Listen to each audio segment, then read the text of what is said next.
Hi மக்களே, இப்போ நம்ம தேங்காய் சட்னி அரைப்பது எப்படின்னு பார்க்க போகிறோம். சிம்பிள் தேங்காய் சட்னி.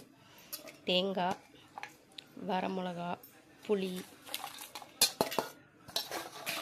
இது எல்லாத்தையும் போட்டுட்டு வெள்ளைப்பூடு, கொத்தமல்லி, இஞ்சி, வெங்காயம் இது எல்லாத்தையும் ஆட் பண்ணிக்கணும். பண்ணிவிட்டு உப்பு போட்டுட்டு தேவையான அளவு தண்ணி ஊற்றிக்கணும். கல்ல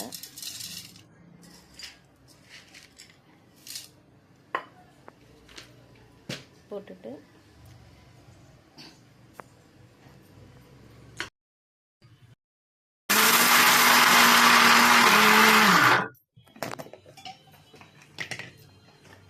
நல்லா நைஸாக அரைக்கிறது.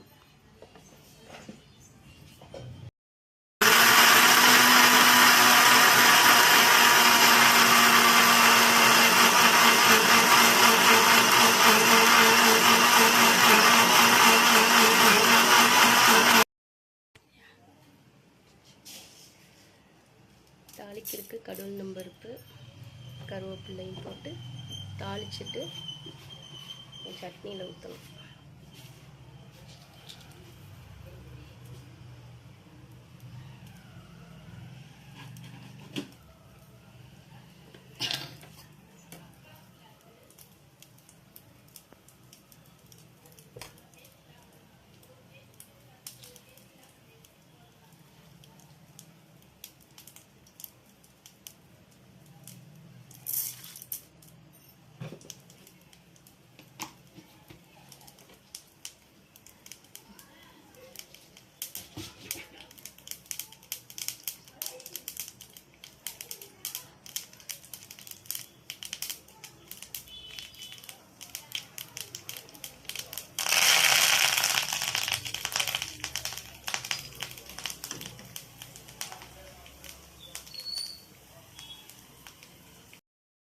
ரெடி ஆயிடுச்சு.